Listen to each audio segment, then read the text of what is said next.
Primera parte. Asume el control de tu futuro.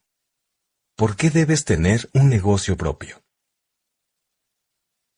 Capítulo 1. Las reglas cambiaron. Vivimos tiempos difíciles.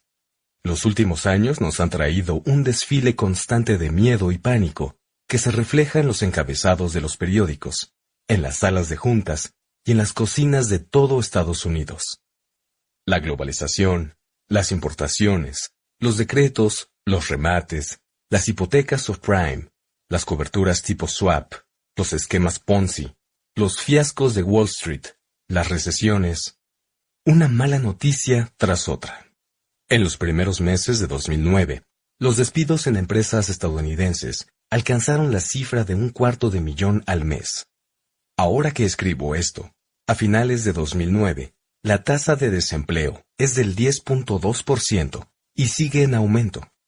Asimismo, la situación de las personas que lograron conservar su empleo, pero que vieron disminuidas sus horas de trabajo y los honorarios pagados por las mismas, es aún peor. La estrepitosa caída en el empleo es una epidemia a la que muy pocos son inmunes. De los ejecutivos y managers de nivel medio, a los empleados administrativos y los de escritorio. De los banqueros a los empleados de ventas al menudeo, todo mundo está en riesgo. Incluso la industria del cuidado de la salud, que hasta hace poco era considerada una zona de empleos seguros, sufre recortes en su fuerza de trabajo de manera significativa. En una encuesta realizada en 2009 por USA Today, 60% de los estadounidenses dijeron que consideraban que la situación económica actual representaba la mayor crisis en sus vidas. En el verano de 2008, de pronto los portafolios para el retiro de mucha gente perdieron la mitad de su valor, o incluso más. Los bienes raíces se desplomaron. Lo que la gente creía que eran activos sólidos y confiables se vaporizó. La seguridad laboral se fue para siempre. Una encuesta realizada en 2009 por USA Today arrojó que 60% de los estadounidenses consideraba que la situación económica actual representaba la mayor crisis en sus vidas. Por supuesto, tú ya lo sabes, pero hay algo que quizá desconoces. Nada de esto es una noticia. Sí, claro, se necesitó de una crisis económica para que la gente comenzara a despertar ante el hecho de que su estilo de vida se encontraba en peligro. Pero tus ingresos no se pusieron bajo riesgo de la noche a la mañana. Siempre lo han estado.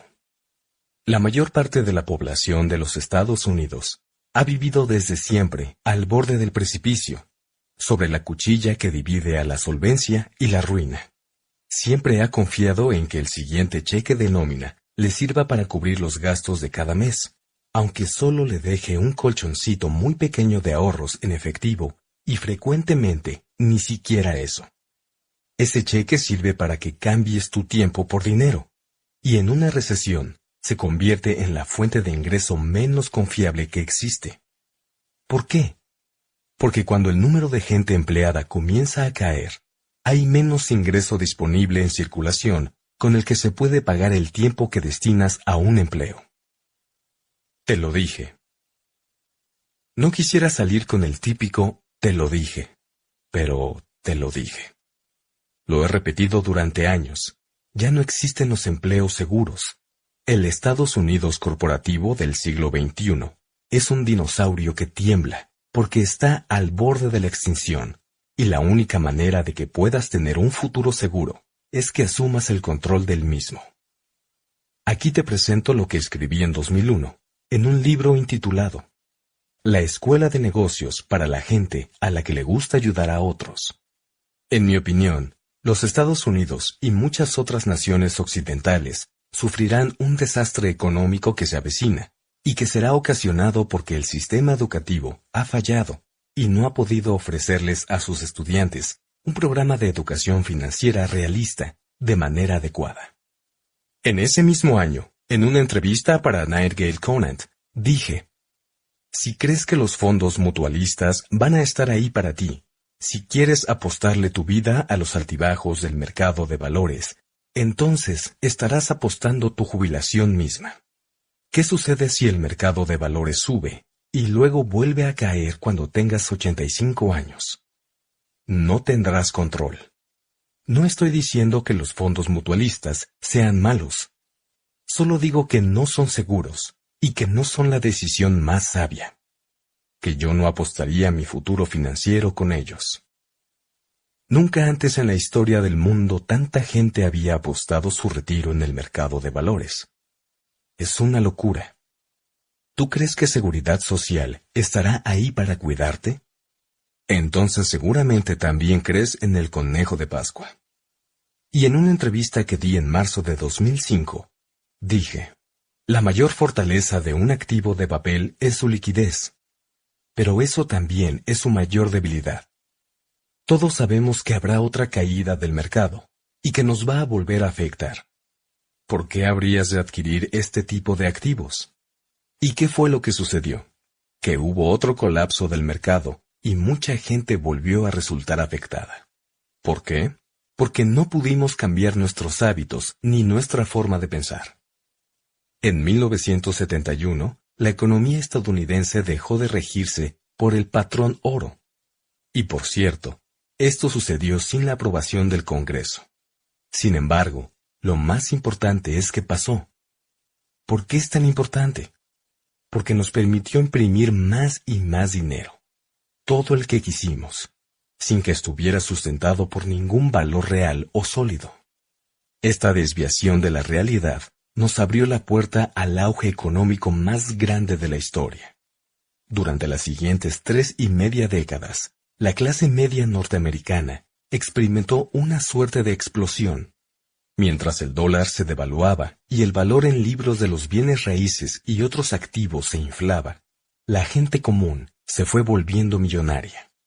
De repente hubo crédito disponible para cualquier persona, en cualquier momento y lugar. Y las tarjetas de crédito comenzaron a aparecer como hongos tras las lluvias primaverales. Para pagar esas tarjetas de crédito, los estadounidenses utilizaron sus casas como pagarés, refinanciando y pidiendo prestado, prestando y refinanciando. Porque después de todo, el valor de los bienes raíces siempre sube, ¿verdad? Pues no. Para 2007, ya le habíamos inyectado a este globo financiero todo el aire caliente que podía soportar, y la fantasía se desplomó hasta golpear el suelo de nuevo. Pero no solamente colapsaron Lehman Brothers y Bear Stearns. Millones de personas perdieron sus planes 401(k) para el retiro, sus pensiones y empleos. El número de personas que viven oficialmente por debajo de la línea de pobreza se incrementa con rapidez. El número de personas que trabajan después de cumplir los 65 años también va en ascenso. En la década de los 50, cuando General Motors era la empresa más poderosa de los Estados Unidos, la prensa tomó una declaración del presidente de GM y la convirtió en una frase publicitaria que duró décadas. Mientras GM avance, también lo hará el país. Pues bien, amigos, tal vez ya no sea tan buena frase porque en 2009, GM cayó en bancarrota. Y ese mismo verano, el estado de California comenzó a pagar sus deudas con pagarés en lugar de efectivo. Justamente, ahora está disminuyendo el porcentaje de estadounidenses que son dueños de su propia casa. Los remates hipotecarios están a la alza, y el número de familias de clase media a la baja. Las cuentas de ahorro, si acaso existen, son cada vez más pobres, y el endeudamiento familiar es cada vez mayor. El número de personas que viven oficialmente por debajo de la línea de pobreza se incrementa con rapidez. El número de personas que trabajan después de cumplir los 65 años también va en ascenso. La cantidad de gente que quiebra se ha disparado hasta el cielo. Además, muchos estadounidenses no tienen suficiente dinero para retirarse, pero ni de broma. ¿Pudieron todas estas malas noticias atraer tu atención? Seguramente, pero no estás solo. Los estadounidenses de todas partes ya dejaron de darle vueltas al asunto y fingir demencia. Genial. Ahora estás despierto y consciente de lo que sucede. No es agradable, claro, Así que analicémoslo con cuidado para comprender qué significa y qué puedes hacer al respecto. Es un nuevo siglo. Siendo niño, mis padres me enseñaron la misma fórmula del éxito que seguramente te dieron a ti. Ve a la escuela, estudia con ahínco y obtén buenas calificaciones para que puedas conseguir un empleo seguro, bien pagado y con prestaciones. Y entonces tu empleo se hará cargo de ti. Sin embargo, la anterior es una noción de la era industrial, y nosotros ya no estamos en ella. Tu empleo no se hará cargo de ti. El gobierno tampoco se hará cargo de ti. Nadie lo hará. Es un nuevo siglo, y las reglas ya cambiaron. Mis padres creían en la seguridad de tener un empleo, en las pensiones de las empresas, en seguridad social y en Medicare. Pero todas estas son ideas desgastadas y obsoletas, remanentes de una época que ya se fue. En la actualidad, la seguridad de tener empleo es solo una broma, y la mera noción de tener un trabajo de por vida en una sola compañía, ideal que con tanto orgullo defendió IBM en sus buenos tiempos, es tan anacrónica como una máquina de escribir. Muchas personas creyeron que sus planes de retiro 401k estaban a salvo porque los respaldaban acciones de blue chip y fondos mutualistas. Así que, ¿qué podría salir mal? Pero luego resultó que todo salió mal. La razón por la que estos conceptos, que alguna vez fueron como vacas sagradas, ya no pueden seguir dando leche, es porque ahora todos son obsoletos. Las pensiones, la seguridad de un empleo y la certeza de una jubilación. Repito, son ideas perpetuadas de la era industrial, pero los siglos han pasado. Vivimos la era de la información y necesitamos acciones y pensamientos congruentes con este tiempo. Por suerte, la gente ya comenzó a escuchar y aprender. Es una lástima que se necesite de sufrimiento y dificultades para entender las lecciones. Pero bueno, al menos ya estamos aprendiendo. Cada vez que atravesamos por una crisis importante, como la caída de las .com, la crisis económica post-9/11, el pánico financiero de 2008 o la recesión del 2009, más gente comprende que las antiguas redes de protección ya no podrán sostenernos. El mito corporativo terminó. Si pasaste años subiendo por la escalera de una empresa, ¿alguna vez te detuviste a contemplar el panorama? ¿Cuál panorama, me preguntas? El trasero de la persona que está frente a ti. Eso es lo que tienes al frente. Si quieres seguir viendo eso por el resto de tu vida, entonces tal vez este audiolibro no es para ti. Pero si estás harto de mirar el trasero de alguien más, entonces continúa escuchando. Que no te vuelvan a engañar. En este preciso momento, el desempleo continúa creciendo. Para cuando termines de escuchar estas palabras, quién sabe. La situación podría haber cambiado. No te engañes. Cuando el valor del empleo y los bienes raíces vuelvan a girar y el crédito se afloje de nuevo, como inevitablemente sucederá, no vuelvas a ceder ante la sensación de falsa seguridad que los metió, a ti y al resto del mundo, en este desastre financiero desde el principio. En el verano de 2008, los precios de la gasolina subieron hasta $4 por galón. Las ventas de camionetas se desplomaron como piedra, y de repente todo mundo andaba en un automóvil pequeño o híbrido. Pero piensa en lo que sucedió después. Para 2009, los precios ya habían bajado a $2, y ¡ay, Dios mío! La gente volvió a comprar camionetas. ¿Cómo? ¿De verdad creemos que los precios van a permanecer así de convenientes? ¿Que bajaron para siempre y que, por tanto, es bastante lógico comprar autos que consumen gasolina a lo loco? ¿En serio podemos ser tan ciegos? Estoy tratando de ser amable, pero la palabra que usaría es estúpidos. Por desgracia, la respuesta es sí. No solo nos engañan una vez, permitimos que lo hagan una tras otra. Desde niños, seguramente escuchamos, leímos o nos contaron la fábula de la hormiga y la cigarra. Sin embargo, la mayoría se aferra a vivir con la visión de la cigarra. No permitas que los encabezados te distraigan. Siempre hay algún rumor idiota que trata de captar tu atención para que no te ocupes del serio asunto de construir tu vida. Es solo ruido, sin importar si se trata de terrorismo, recesión o el escándalo electoral más reciente.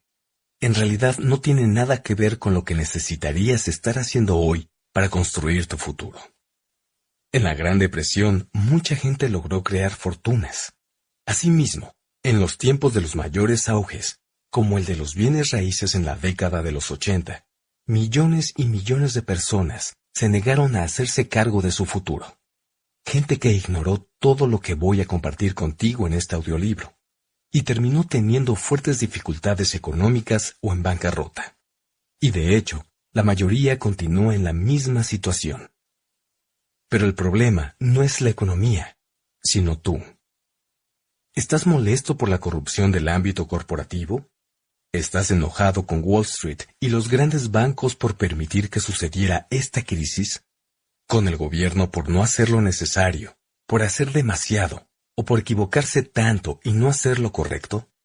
¿Estás molesto contigo mismo por no asumir el control desde antes? La vida es difícil, pero ¿qué piensas hacer al respecto? Quejarte y despotricar no asegurará tu futuro. Tampoco te servirá culpar a Wall Street, a los grandes banqueros, al Estados Unidos corporativo, ni al gobierno. Si deseas un futuro sólido, necesitas crearlo. La única forma de que asumas el control de tu futuro es haciéndote cargo de tu fuente de ingresos. Necesitas tener tu propio negocio.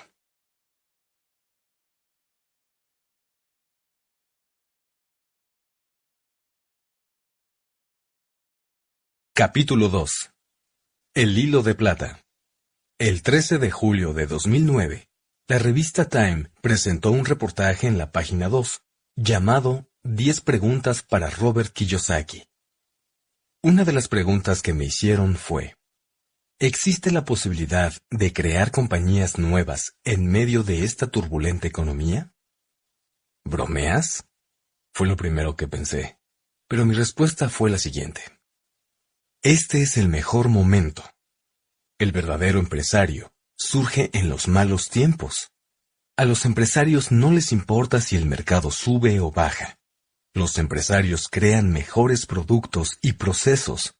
Así que cada vez que alguien dice, «Oh, las oportunidades son menos ahora», es porque se trata de un perdedor. Ya escuchaste una enorme cantidad de malas noticias sobre la economía. ¿Estás listo para las buenas nuevas? Bien, pues las malas noticias son también las buenas. Te diré lo mismo que a la revista Time. Una recesión es el mejor momento para comenzar tu propio negocio. Cuando la economía se desacelera, el espíritu empresarial se aviva como una estufa de leña bien provista en una fría noche de invierno. Pregunta: ¿qué tienen en común los imperios de Microsoft y Disney, además de que ambos son exitosos negocios multimillonarios que se han convertido en marcas reconocidas en todo el mundo? Respuesta: que ambos se iniciaron durante una recesión. De hecho, más de la mitad de las empresas que conforman el promedio industrial del Dow Jones empezaron a funcionar en una recesión. ¿Por qué? Es sencillo. En tiempos de incertidumbre económica, la gente se vuelve creativa.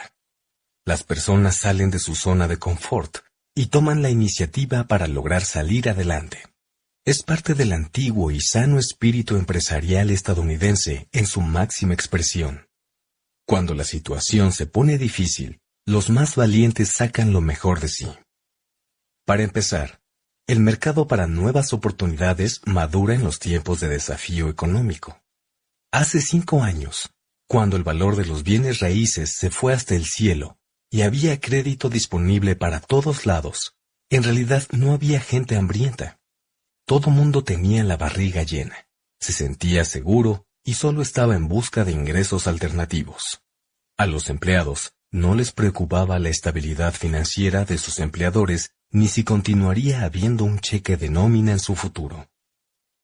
Pero ahora que los recortes son a gran escala, y todo mundo está preocupado por lo que vendrá, hay millones de personas reevaluando su situación financiera con mucha seriedad y que se dan cuenta de que si quieren tener un futuro seguro en el que puedan confiar, necesitarán elaborar y echar a andar el plan B.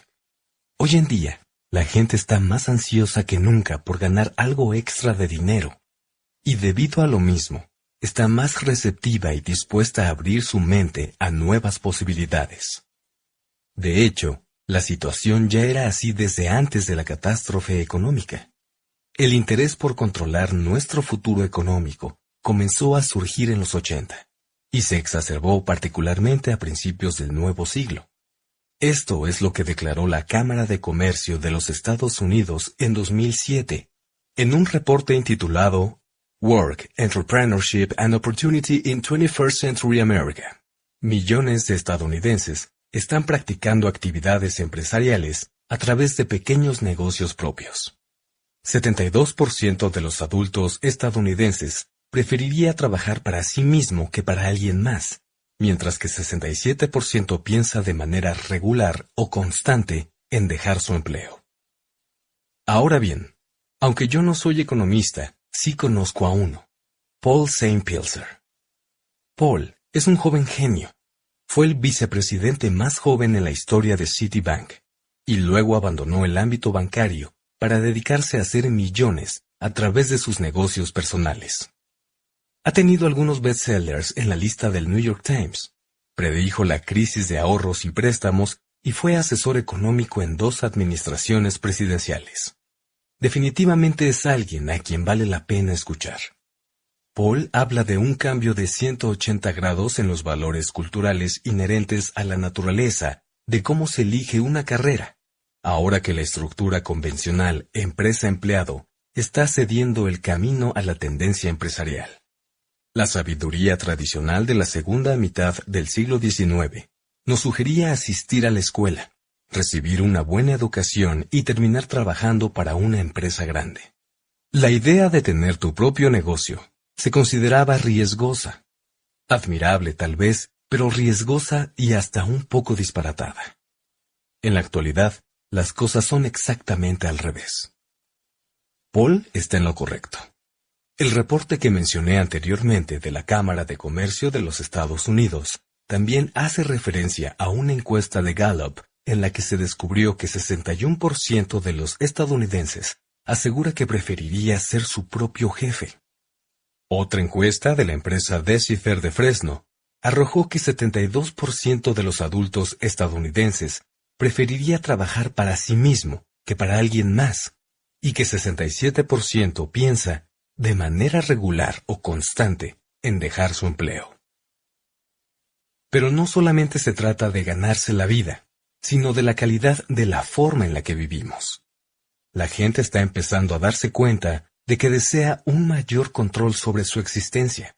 Las personas quieren estar más conectadas a sus familias, estar a cargo de la distribución de su tiempo, trabajar desde casa, definir sus destinos. En el estudio realizado por Decifer, 84% de los encuestados dijo que trabajaría con más ahínco si fuera propietario de su propio negocio. ¿Cuál es la razón principal que tenían para desear trabajar para sí mismos? Para sentir más pasión por mi vida laboral. Lo que sucede es que el mito del siglo XX sobre la seguridad del empleo y la promesa de que el camino hacia una vida larga, feliz y plena, radica en trabajar para alguien más, se está desmoronando ante nuestros ojos. La mitología del empleo. Estamos tan adoctrinados por nuestras circunstancias que creemos que el empleo es algo natural. Sin embargo, lejos de ser históricamente normal, todo el concepto de ser empleado es en realidad un fenómeno bastante reciente. En la era agraria, la mayoría de la gente se desempeñaba como empresaria. Así es, casi todos eran granjeros que trabajaban en las tierras del rey, pero sin ser sus empleados. Ellos no recibían cheques de nómina del monarca. De hecho, sucedía lo contrario. El granjero le tenía que pagar al rey un impuesto por el derecho a usar su tierra. Esos granjeros en realidad se ganaban la vida como empresarios con negocios pequeños. Eran carniceros, panaderos y fabricantes de velas que iban heredando su oficio a través del linaje de la familia. En la actualidad aún quedan pruebas de aquella práctica, ya que algunas personas conservan en su apellido en inglés el oficio de su familia. Smith para el herrero del pueblo. Baker para los propietarios de panaderías. Farmer porque el negocio de la familia era la agricultura. Taylor, que viene de la profesión de sastre. Y Cooper, antiguo término utilizado en inglés para referirse a quienes se dedicaban a la fabricación de barriles. No fue sino hasta la era industrial que se comenzó a necesitar y a exigir otro tipo de producto: empleados. Como respuesta, el gobierno asumió la tarea de educar de forma masiva y adoptó el sistema prusiano, sistema que hasta la fecha sigue siendo modelo para la mayoría de las escuelas occidentales del mundo. ¿Alguna vez te has preguntado de dónde vino la idea de jubilarse a los 65 años? Te responderé. De Otto von Bismarck, el presidente de Prusia en 1889. En realidad, el plan de Bismarck sugería la edad de 70, no 65, pero eso ya no importa mucho. Prometerles a sus adultos mayores una pensión garantizada cuando cumplieran 65 años no fue un riesgo económico demasiado grande para el gobierno de Bismarck. En aquel tiempo, la expectativa de vida del prusiano promedio era de 45 años. En la actualidad hay tanta gente que llega a vivir hasta 80 o 90, que esa misma promesa muy bien podría llevar a la quiebra al gobierno federal en la próxima generación. Si investigas la filosofía detrás de la educación prusiana, encontrarás que su propósito era producir soldados y empleados, gente que siguiera órdenes e hiciera todo lo que se le dijera. El sistema prusiano busca la producción masiva de empleados. En las décadas de los 60 y los 70, en los Estados Unidos, compañías como IBM establecieron el concepto de empleo para toda una vida, como el patrón de oro de la seguridad laboral.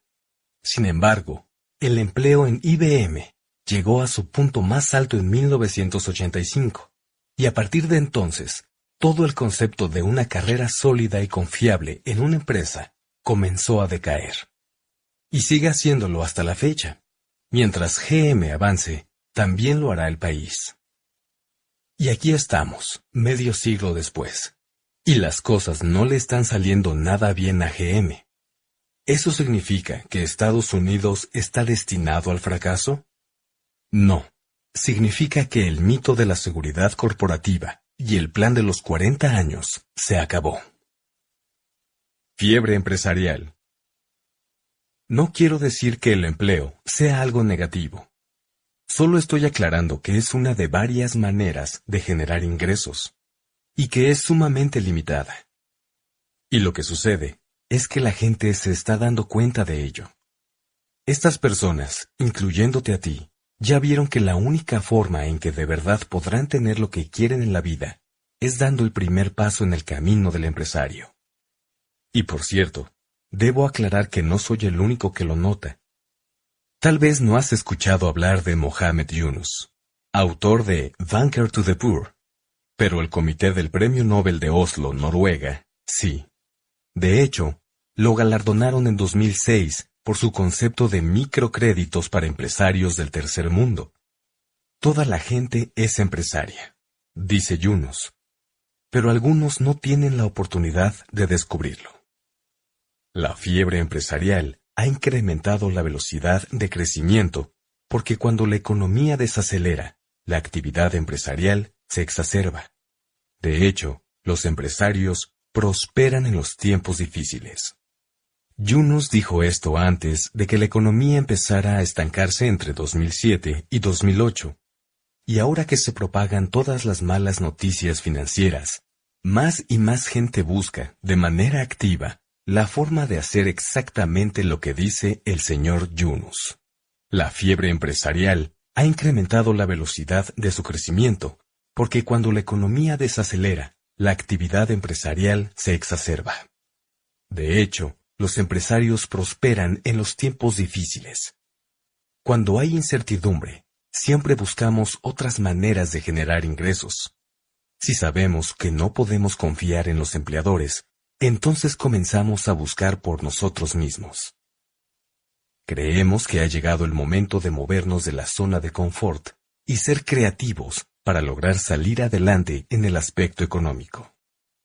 Un estudio de la Reserva Federal de los Estados Unidos muestra que el valor neto del hogar promedio para los empresarios es 5 veces mayor al del valor de los empleados convencionales. Esto significa que los empresarios tienen 5 veces más probabilidades de superar este descalabro sin grandes daños, e incluso con más fuerza que antes del mismo. Y eso sucede porque ellos crean su propia solidez económica. Otro estudio reciente muestra que la mayoría de los votantes en los Estados Unidos considera que la actividad es la clave para resolver la crisis económica actual. La historia nos ha enseñado en muchas ocasiones que estas nuevas compañías y el espíritu empresarial son la mejor forma de reforzar una economía en recesión, explicó el director ejecutivo del estudio. ¿En serio? Quizá esa mayoría de votantes estadounidenses, que dice creer en el espíritu empresarial, empezará a mover el trasero y de verdad hará algo al respecto. Creo que es posible. Sin embargo, tampoco espero con ansiedad que eso suceda. En realidad, la economía en recesión que sí me interesa que se fortalezca es la tuya. Tal vez atravesamos tiempos que son difíciles en el aspecto financiero para casi toda la gente, pero para algunos empresarios, aquellos que tienen una mente con suficiente apertura para entender lo que voy a explicar en los siguientes capítulos, estos tiempos están impregnados de un gran potencial económico. Porque no solamente llegó el momento de tener tu propio negocio, también es el momento idóneo. Como ya dije, cuando la situación se pone difícil, los más valientes sacan lo mejor de sí. Y si lo anterior es verdad, y yo sé que lo es, entonces ya solo nos queda responder 2 preguntas. La primera, ¿estás dispuesto a ser de los más valientes? Y si tu respuesta fue sí, entonces la segunda es, ¿qué implica sacar lo mejor de ti? No puedo responder la primera pregunta por ti, pero sí sé con exactitud la respuesta a la segunda. Este libro es sobre lo que implica sacar lo mejor de ti.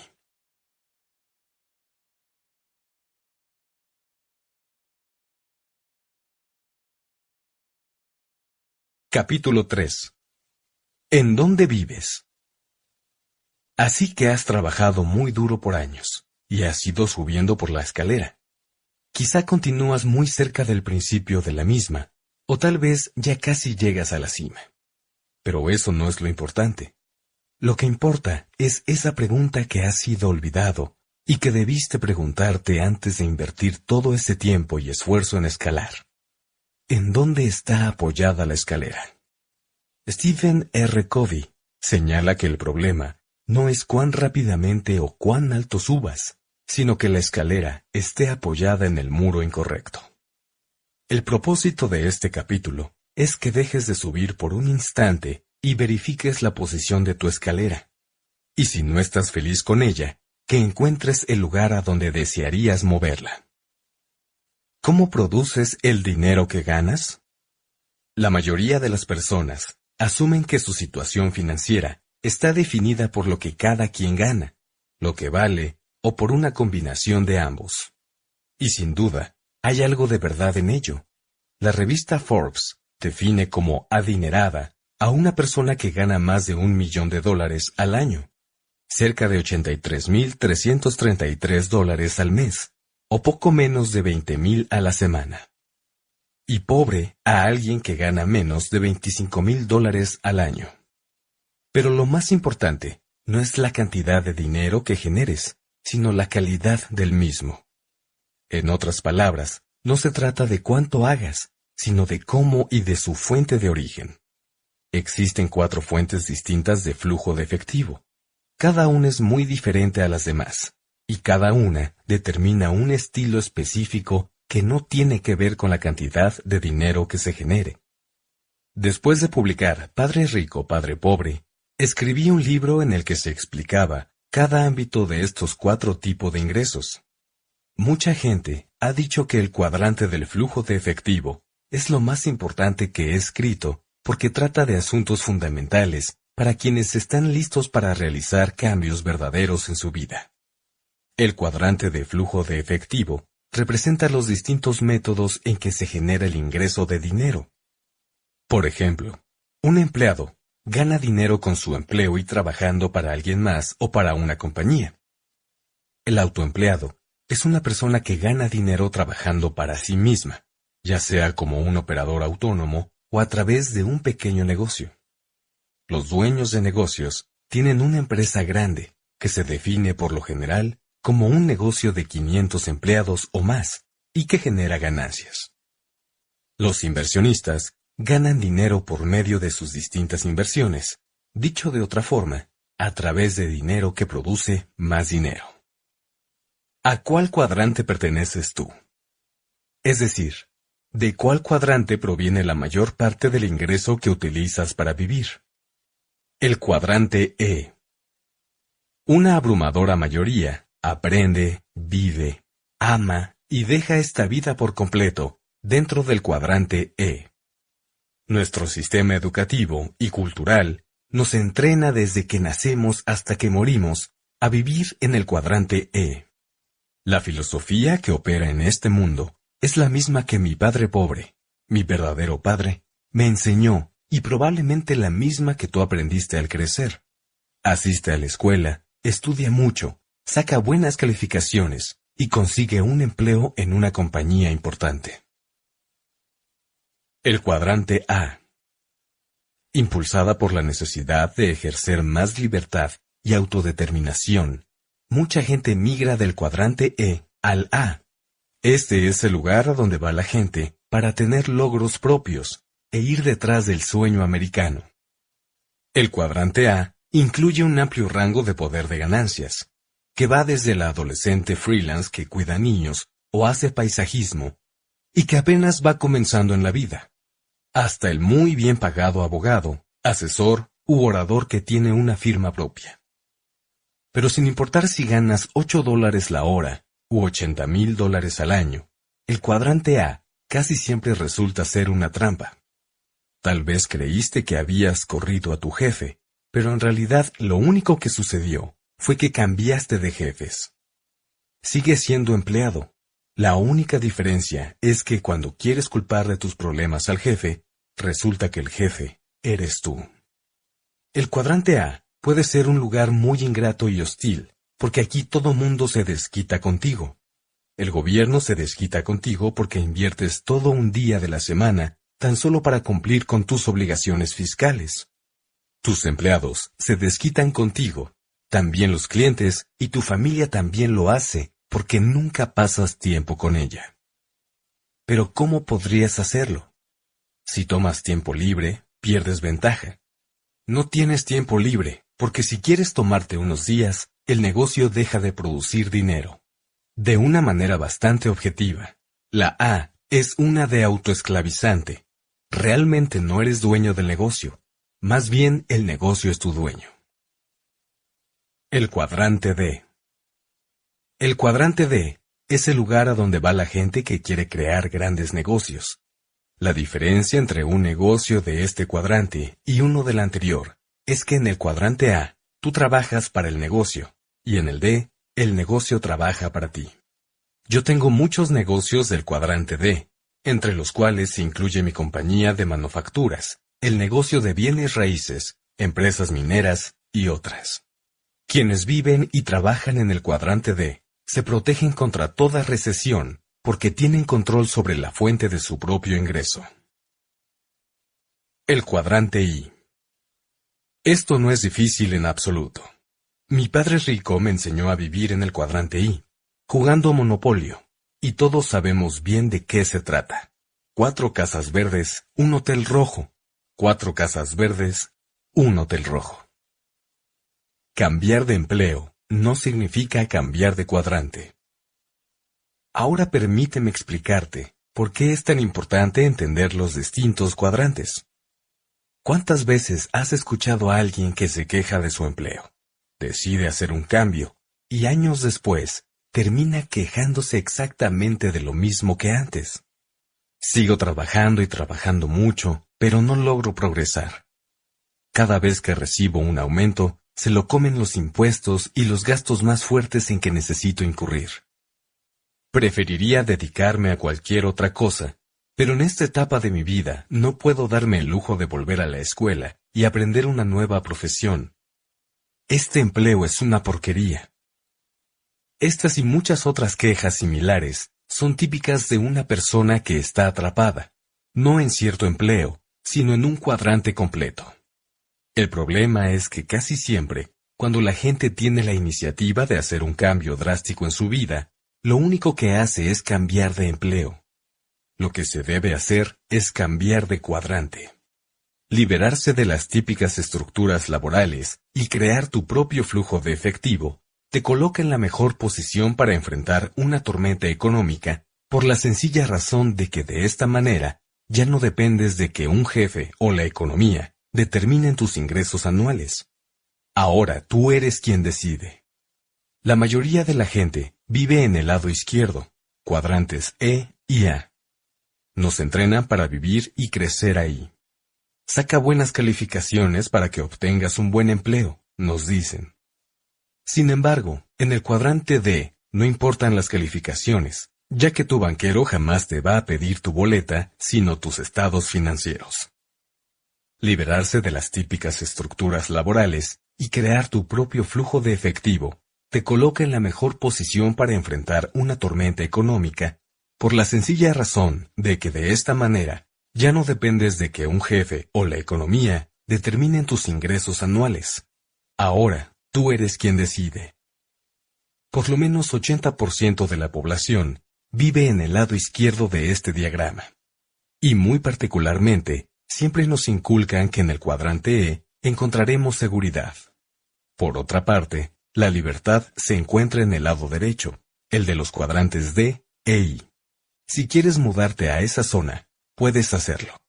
Pero si lo que deseas es esa relativa seguridad del lado izquierdo, entonces lo que compartiré en este libro tal vez no sea para ti. Pero es una decisión que solo te corresponde a ti. ¿En cuál cuadrante vives? ¿En cuál cuadrante quieres vivir?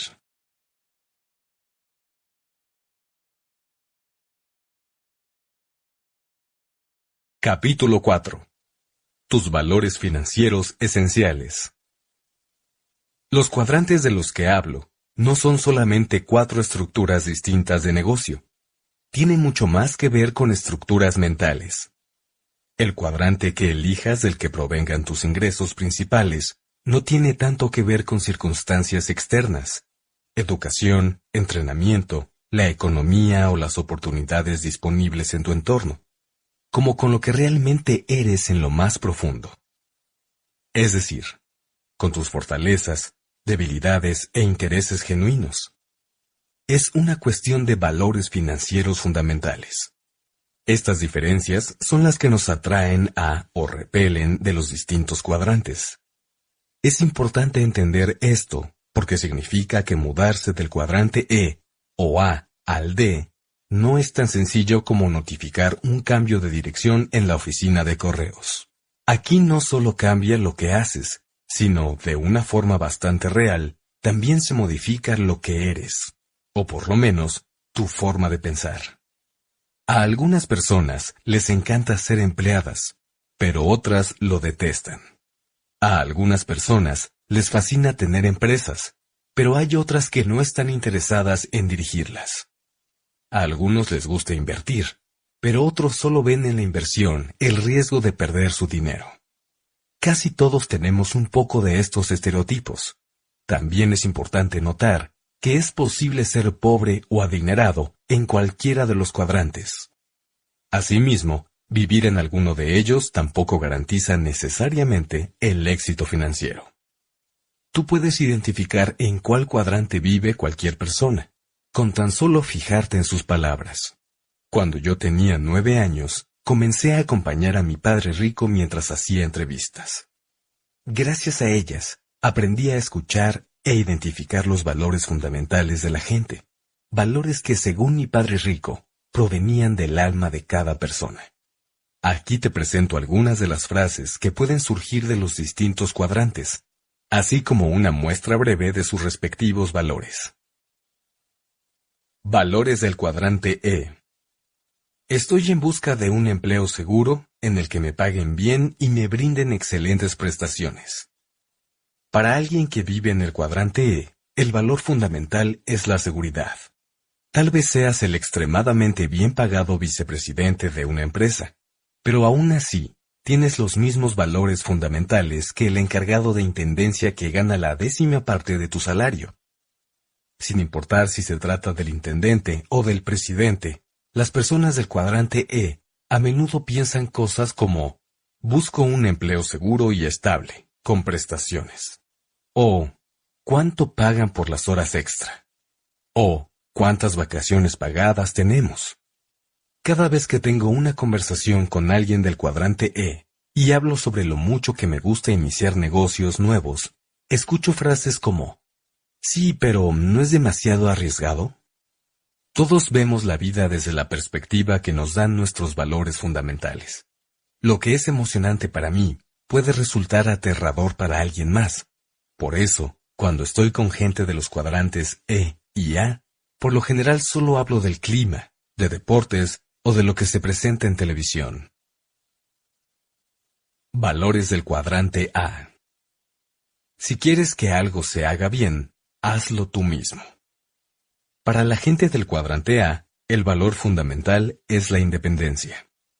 Estas personas quieren libertad para hacer lo que desean. Cuando alguien dice: voy a dejar mi empleo y empezaré a trabajar por mi cuenta, ya dio el paso del cuadrante E al A. Las personas del cuadrante A son por lo general propietarias de negocios pequeños, negocios familiares, especialistas y asesores. Tengo, por ejemplo, un amigo que instala pantallas de televisión de gran formato, sistemas telefónicos y sistemas de seguridad en los hogares de gente rica. Mi amigo tiene 3 empleados y está feliz de ser jefe de un equipo pequeño. Asimismo, es un A incondicional y muy trabajador. La gente de ventas que recibe comisiones, como los corredores de bienes raíces y los vendedores de seguros, siempre está en el cuadrante A. Este cuadrante también está lleno de profesionistas como doctores, abogados y contadores que no pertenecen a alguna empresa grande de salud o servicios legales o contables. Muy a menudo, la gente que vive en el cuadrante A muestra gran orgullo por el trabajo que produce con su propia mente o manos. Si los A tuvieran una canción para definirlos, tendría que ser Nobody Does It Better o My Way. No obstante, detrás de esa fachada de independencia, no es raro encontrar falta de confianza en el enfoque que tienen esas personas en relación con los negocios, lo cual se extiende al enfoque en la vida porque la forma en que nos manejamos en los negocios tiende a ser la misma en que nos manejamos en todo lo demás. Por lo general, a la gente de A se le paga por comisión o según la cantidad de tiempo invertida en un trabajo. Por ejemplo, a un A se le puede escuchar decir algo como: mi comisión es del 6% sobre el precio total de compra. O, cobro $100 por hora. O, mi tarifa es igual al costo más el 10%. Siempre que conozco a alguien de los cuadrantes E o A que tiene problemas para hacer la transición del cuadrante D, noto que se trata de una persona que tiene grandes habilidades de administración, pero pocas de liderazgo. Mi padre rico solía decir: si eres el líder del equipo y también eres la persona más inteligente del mismo, entonces el equipo está en peligro. Muy a menudo, la gente del cuadrante A no sabe trabajar bien en equipo, e incluso llega a tener algunos problemas de ego. Para moverse del cuadrante A al D, lo que se necesita no es un salto cuántico en lo que se refiere a habilidades técnicas, sino el desarrollo de la capacidad de liderazgo. Como ya lo mencioné varias veces, en el mundo real, los estudiantes que sacaban 10 a veces terminaban trabajando para los estudiantes que siempre sacaron 8. Y los estudiantes que sacaron 8 terminan trabajando para el gobierno. Si alguna vez te has escuchado diciendo: si quieres que algo se haga bien, hazlo tú mismo, O si tiendes a pensar de esa manera, tal vez sería bueno que analizaras con detenimiento tu filosofía. Valores del cuadrante D. Estoy en busca de la mejor gente para que se una a mi equipo. Para la gente del cuadrante D, el valor fundamental es la construcción de riqueza.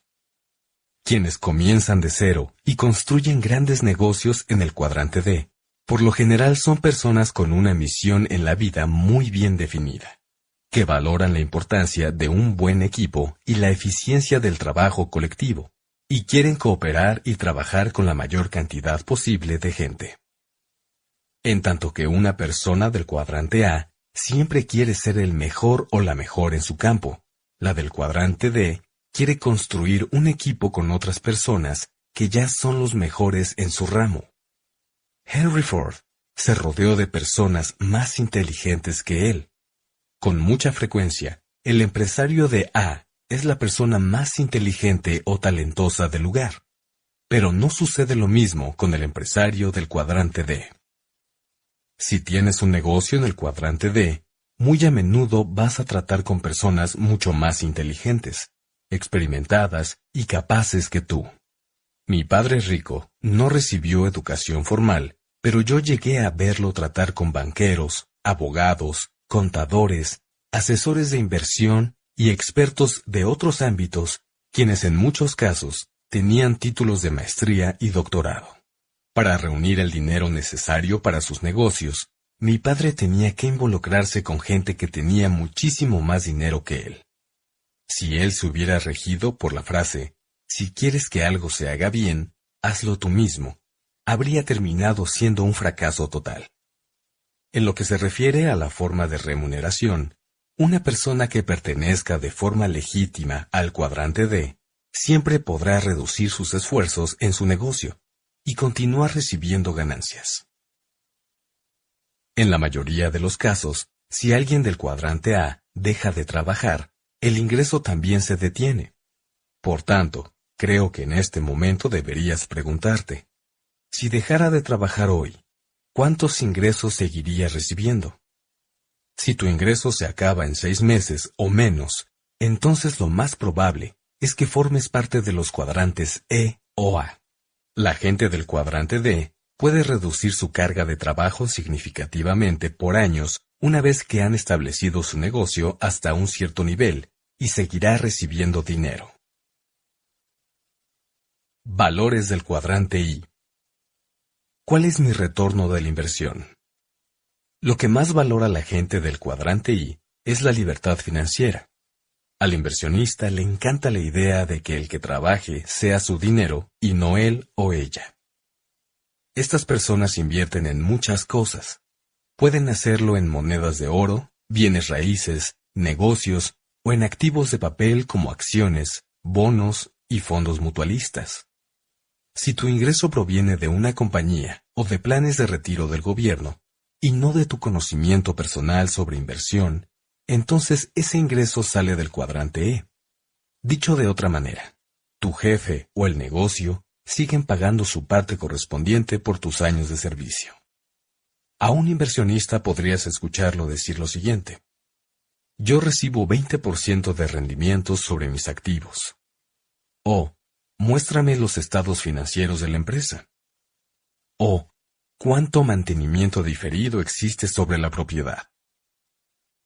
Diferentes cuadrantes, diferentes inversionistas. Todos debemos ser inversionistas en el mundo actual. No obstante, nuestros sistemas escolares no nos enseñan gran cosa sobre la inversión. Ya sé que algunas escuelas se enseña a elegir acciones, pero en mi opinión, eso no es invertir, es apostar. Hace muchos años, mi padre rico me explicó que los empleados invierten en fondos mutualistas o de ahorros. También dijo que hayas tenido éxito en un cuadrante, como el E, el A o el D, no garantiza que también lo tengas en el cuadrante I. Muy a menudo, los doctores son los peores inversionistas. Mi padre rico también me explicó que se invierte en distintas cosas dependiendo del cuadrante. Por ejemplo, en el cuadrante A, se puede escuchar a alguien decir: Yo no invierto en bienes raíces porque no quiero estar reparando retretes. Si quieres ser rico, vas a tener que mudarte. No necesitas un nuevo empleo, sino una nueva dirección. Una persona del cuadrante D podría decir lo siguiente al referirse a la misma situación. Quiero contratar a una buena compañía de administración inmobiliaria para que repare los retretes por las noches. Es decir, un inversionista del cuadrante A creerá que tiene que hacer las reparaciones él mismo, en tanto que un inversionista del cuadrante D contratará a otra compañía para que lleve a cabo el mantenimiento. Diferentes personas, diferentes perspectivas. Diferentes cuadrantes, diferentes valores. Seguramente para este momento ya sabes a dónde me dirijo. Todo se resume en una idea muy sencilla. Si quieres ser rico, vas a tener que mudarte. No necesitas un nuevo empleo, sino una nueva dirección. Si quieres tener control sobre tu vida y tu destino, si quieres libertad de verdad, el tipo de libertad necesaria para dar órdenes, establecer tus horarios, pasar tiempo con tu familia y contigo, para hacer lo que amas. Si quieres vivir la vida para la que naciste, sin miramientos, una vida de pasión, emoción y plenitud. En breve, si quieres ser rico y vivir como tal, entonces llegó el momento de que empaques y te mudes. Ha llegado el momento de salir del lado izquierdo del esquema y mudarse a los cuadrantes D e I.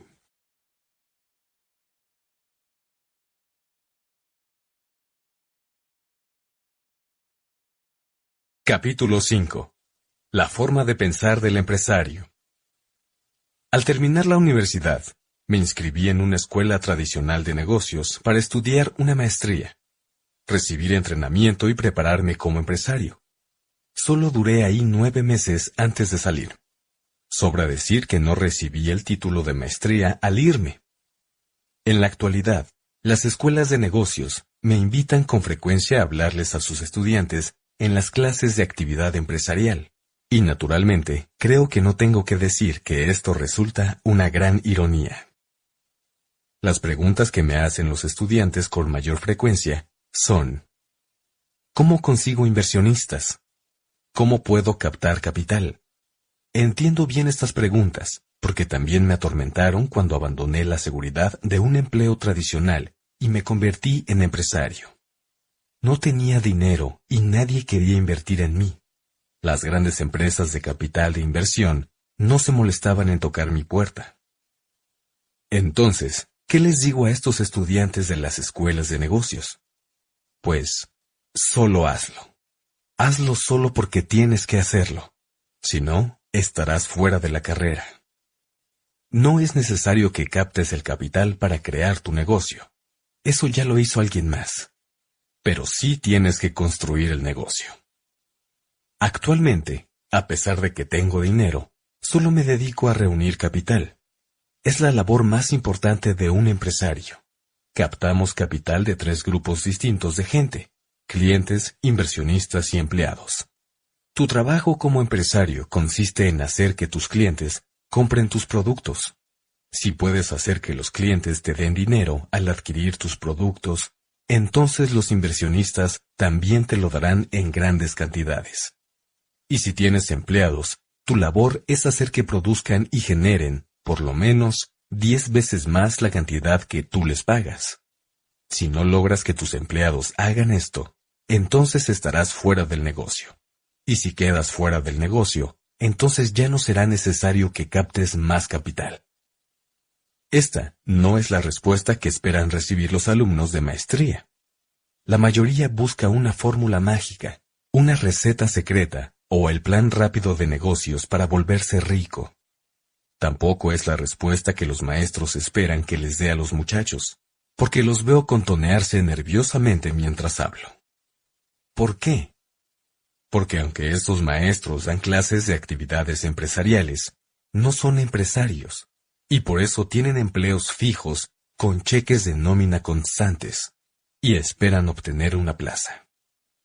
Mi punto es que tú no tienes por qué reunir dinero.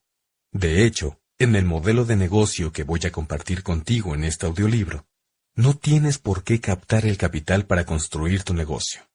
Lo único que tienes que hacer es concentrarte en el negocio mismo. Aquí quiero explicar qué es lo que te define como empresario. Que tú haces que las cosas sucedan. Tú te levantas del asiento del pasajero, caminas hasta el frente del autobús y te pones al frente del volante de tu propia vida. ¿Qué se requiere para ser empresario? Los empresarios son la gente más rica de la tierra. Tú, como yo, conoces los nombres de estos famosos empresarios. Richard Branson, Donald Trump, Oprah Winfrey, Bill Gates, Rupert Murdoch y Ted Turner. Sin embargo, la mayoría de los empresarios adinerados es gente a la que tú y yo nunca conoceremos, porque no atraen la atención de los medios. Ellos tan solo disfrutan de sus opulentas vidas.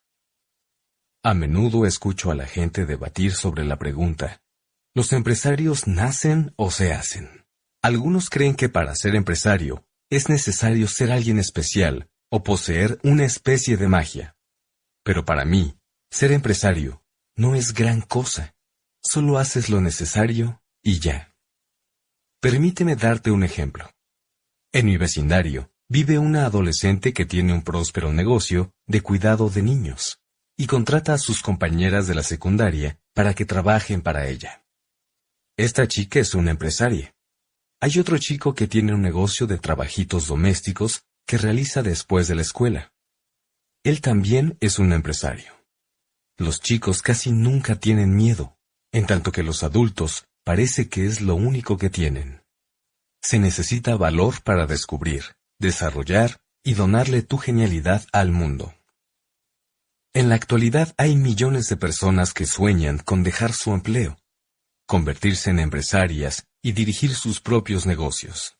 El problema es que para la mayoría de la gente, su sueño es solo eso, un sueño. Así pues, la pregunta que queda es: ¿por qué tantos fracasan cuando tratan de perseguir su sueño de convertirse en empresarios? Tengo un amigo que es un excelente estilista. Es un mago en todo lo que se refiere a hacer que las mujeres se vean hermosas. Lleva años hablando sobre abrir su propio salón, y aunque tiene grandes planes, tristemente continúa trabajando a pequeña escala, a cargo de un solo asiento en un salón grande que le pertenece a alguien más, y llevándose mal con el dueño. La esposa de otro de mis amigos se cansó de ser asistente de vuelo. Hace 2 años dejó su trabajo y comenzó a estudiar en una escuela para ser estilista. Hace un mes inauguró su salón con todo y fanfarrias. El lugar tiene un ambiente sensacional, y ella logró convencer a algunos de los mejores estilistas de trabajar ahí. Cuando el amigo del que hablé anteriormente se enteró del salón, dijo: ¿y cómo pudo abrir un salón? No tiene talento ni dones. Tampoco estudió en Nueva York como yo. Y además no tiene nada de experiencia. Le doy 1 año. Después de eso creo que va a fracasar. Tal vez fracase porque las estadísticas demuestran que el 90% de los negocios fracasan en los primeros 5 años. Pero por otro lado, quizá no fracase. El punto es que está haciéndolo. Ella logró aferrarse al impacto que tiene el valor en la formación de nuestra vida. Se necesita valor para descubrir, desarrollar y donarle tu genialidad al mundo. De quienes ganan $3 millones o más en la lotería de los Estados Unidos, 80% termina en bancarrota en los 3 años siguientes a que recibieron el premio. ¿Por qué? Porque el mero hecho de tener dinero no te hace rico. Tal vez estas personas agregan números a sus cuentas bancarias, pero las cifras por sí mismas no enriquecen a nadie. Y eso sucede porque sencillamente las cifras no modifican la manera de pensar de nadie. Tu mente es infinita, pero tus dudas la limitan. Ayn Rand, autor de Atlas Shrugged, dijo: la riqueza es producto de la capacidad de un hombre para pensar. Así que si estás preparado para cambiar tu vida, te voy a presentar un ambiente que le permitirá pensar a tu cerebro, y serás cada vez más rico. ¿Qué quieres ser cuando crezcas? Cuando era niño, con frecuencia mi verdadero padre me decía que tenía que asistir a la escuela y sacar buenas calificaciones para después poder conseguir un empleo seguro y estable. Sin saberlo, Me programaba para el cuadrante E. Mi madre me instaba a que deseara convertirme en doctor o abogado. De esa manera siempre tendrás una profesión que te respalde. Ella me estaba programando para el cuadrante A. Mi padre rico me decía que si quería crecer y volverme rico, tenía que convertirme en dueño de negocios e inversionista. Él me estaba programando para los cuadrantes D e I. Al regresar de Vietnam, tuve que decidir qué consejo seguiría. Tú tienes las mismas opciones. Una de las razones por las que debes crear tu propio negocio es para recuperar tu dignidad. Y por favor, no subestimes la importancia de esta razón. El mundo está lleno de bravucones y gente de mente cerrada. Y si alguno de ellos resulta ser tu jefe, manager, vecino o incluso tu amigo, te aseguro que no querrás que te siga mangoneando. Lo que necesitas es asumir el control de tu vida, tener el coraje de que no te importe si los otros quieren mangonearte. Necesitas tener libertad para pensar y actuar por ti mismo. La mente Maserati. Ahora volvamos a hacer esa pregunta. ¿En dónde vives? Creo que ya te das cuenta lo que significa mudarse de un cuadrante de flujo de efectivo a otro. No son solo estructuras distintas, sino perspectivas diferentes de vida. Sí, todo tiene que ver con el negocio, pero al mismo tiempo, no, porque eso es solo el exterior. Sentar a un granjero, especializado en caballos tras el volante de un Maserati, no lo convierte en corredor de autos profesional. Necesita habilidades, entrenamiento y, lo más importante, la forma de pensar de un corredor de autos. Sucede lo mismo en el ámbito financiero. Necesitas adoptar la estructura mental de un empresario, que a su vez resume en que el empresario decide por sí mismo. Una de las mayores ventajas del negocio del siglo XXI es que casi todo el trabajo rudo ya lo hizo alguien más por ti. Tú haces que las cosas sucedan, lo que significa que no puedes culpar a nada ni a nadie fuera de ti mismo. Lo anterior no significa que tendrás que hacer todo tú mismo desde los cimientos, como yo lo hice con mi negocio. No, una de las mayores ventajas del siglo XXI es que casi todo el trabajo rudo ya lo hizo alguien más por ti, y que tienes la oportunidad de trabajar con líderes experimentados, cuyo compromiso para guiarte se enfoca totalmente en que tengas éxito. Pero no te confundas, si esto va a suceder para ti, tú serás quien haga que suceda. Y para que todo esto pase, necesito que adoptes la forma de pensar de un empresario. Si no lo haces, entonces no importará cuán prometedor sea el negocio, ni cuán buenos sean tus maestros. El negocio enfrentará muchas dificultades para crecer. El modelo de negocio que exploraremos en la segunda parte de este audiolibro es un Maserati, pero tú estarás al mando. Lo primero y más importante es que se trata de ti. ¿Estás preparado para tomar el volante? ¿Tienes idea de lo que se requiere para hacerlo?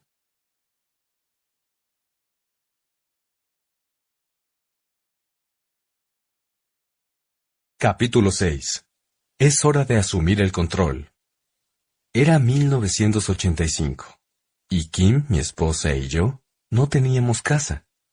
Estábamos desempleados y nos quedaba muy poco dinero de los ahorros.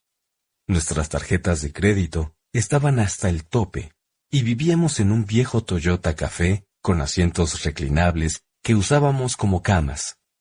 Al final de una semana de dormir en nuestro auto, comenzamos a asimilar la dura realidad de quienes éramos, lo que estábamos haciendo y hacia dónde nos dirigíamos.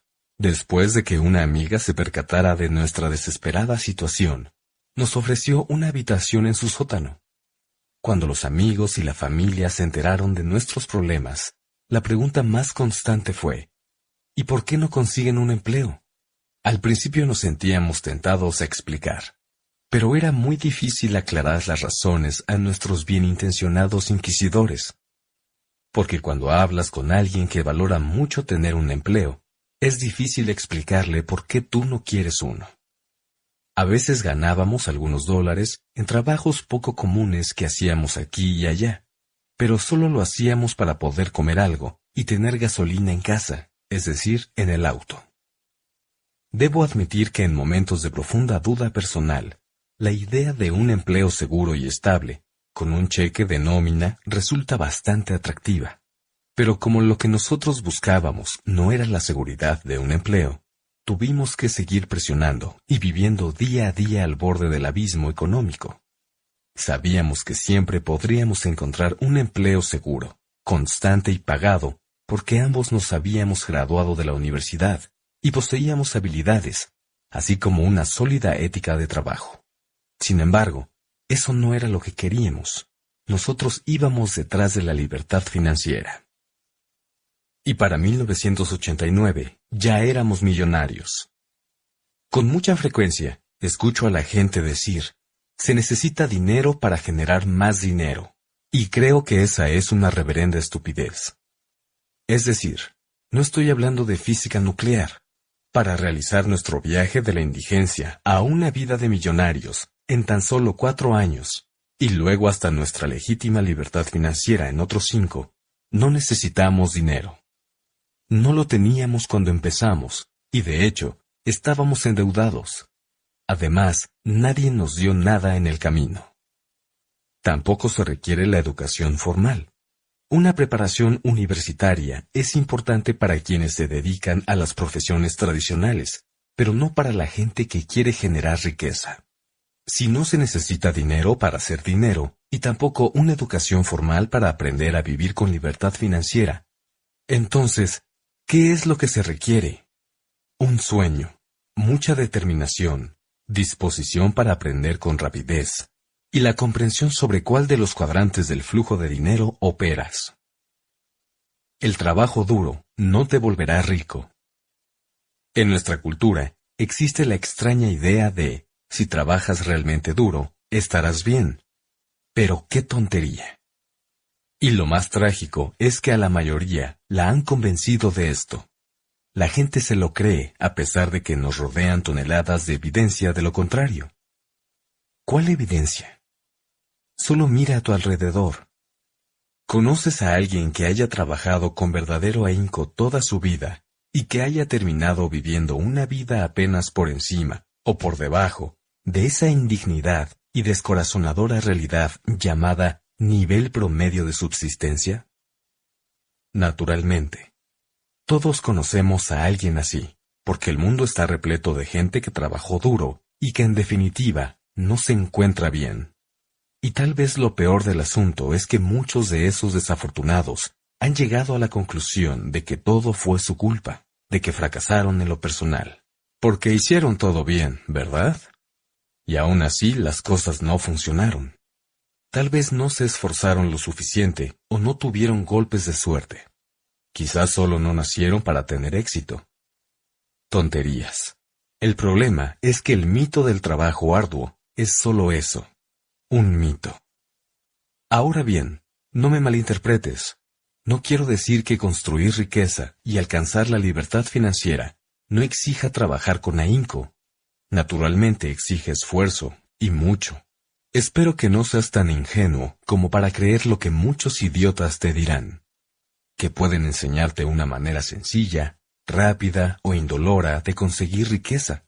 Porque si eres suficientemente ingenuo para creer algo así, conozco un puente que puedes comprar a un excelente precio, así como todo un sistema de hipotecas subprime y credit default swaps, que estoy seguro son perfectos para ti. No, por supuesto que implica trabajo arduo. La pregunta es, ¿trabajo arduo haciendo qué? Creo que ya te escucho pensando. ¿Haciendo qué?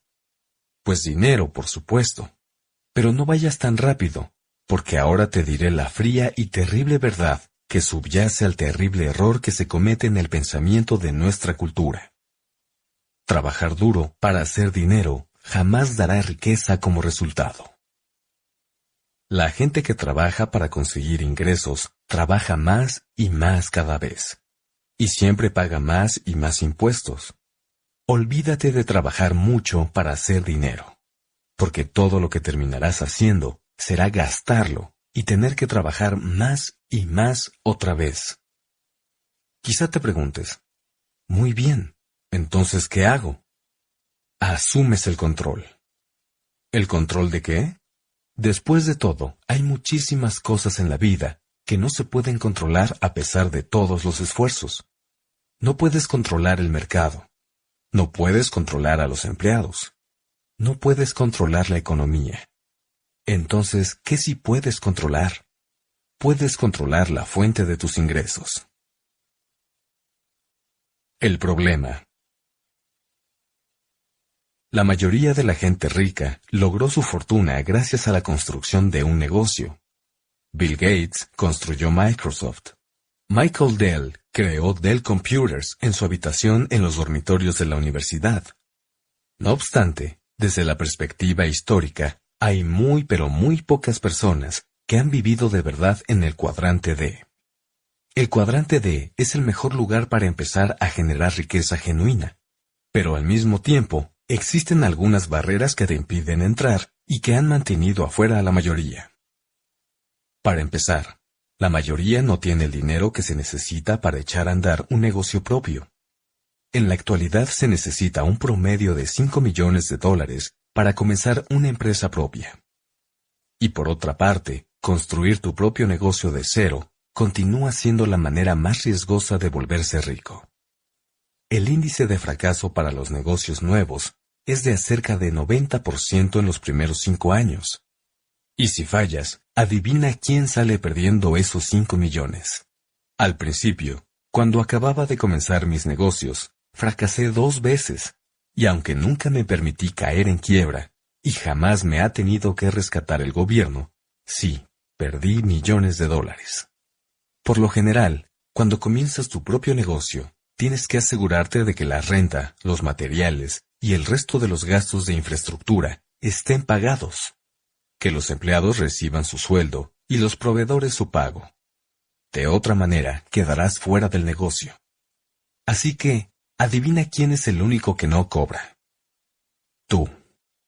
En el proceso de iniciar un nuevo negocio, y aquí voy a hablar de un negocio exitoso, pueden pasar entre 5 y 10 años que no recibas un cheque de nómina.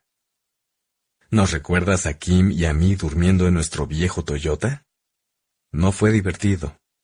Pudimos haber tenido de inmediato los empleos que nos habrían ayudado a conseguir un techo, pero así de miserable como era la situación, y créeme que lo era, elegimos la indigencia en vez del empleo, porque creímos en nuestro sueño de convertirnos en los propietarios de un negocio y de vivir en el cuadrante D. La mayoría de la gente carece de la fuerza mental, emocional, física y financiera para manejar este tipo de condiciones. El proceso puede ser brutal. Generalmente lo es. ¿Y qué hay sobre las franquicias? Tener una franquicia disminuye gran parte del riesgo. Con un negocio de franquicia bien establecido, como McDonald's o Subway, las probabilidades de tener éxito se incrementan de manera significativa, y además, la mayor parte del trabajo ya la hizo alguien más. Sin embargo, aún estarás atorado con el problema número 1: conseguir el dinero.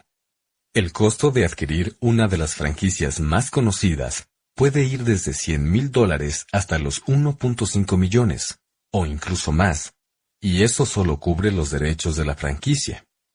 Luego tienes los gastos mensuales que se pagan al centro de operación para que te brinden entrenamiento, publicidad y apoyo. Incluso dicho soporte no garantiza que obtendrás gran riqueza. En muchas ocasiones, el franquiciatario tiene que seguir pagándole una enorme cantidad de dinero al franquiciante o al centro de operación, aun cuando su sucursal esté perdiendo dinero. Incluso si eres de las personas que llega a tener éxito con una franquicia, lo más probable es que no generes dinero para ti mismo en los primeros años. Por si fuera poco, 1 de cada 3 franquicias, tarde o temprano, fracasa. Teniendo 50 años, mi padre pobre tuvo la temeridad de lanzarse como candidato a la gubernatura de Hawái. Y el individuo contra quien se lanzó era su jefe. Mi padre no solo perdió la elección, su jefe lo despidió y lo amenazó diciéndole que jamás volvería a trabajar en Hawái. Entonces mi padre sacó todos sus ahorros del banco, y los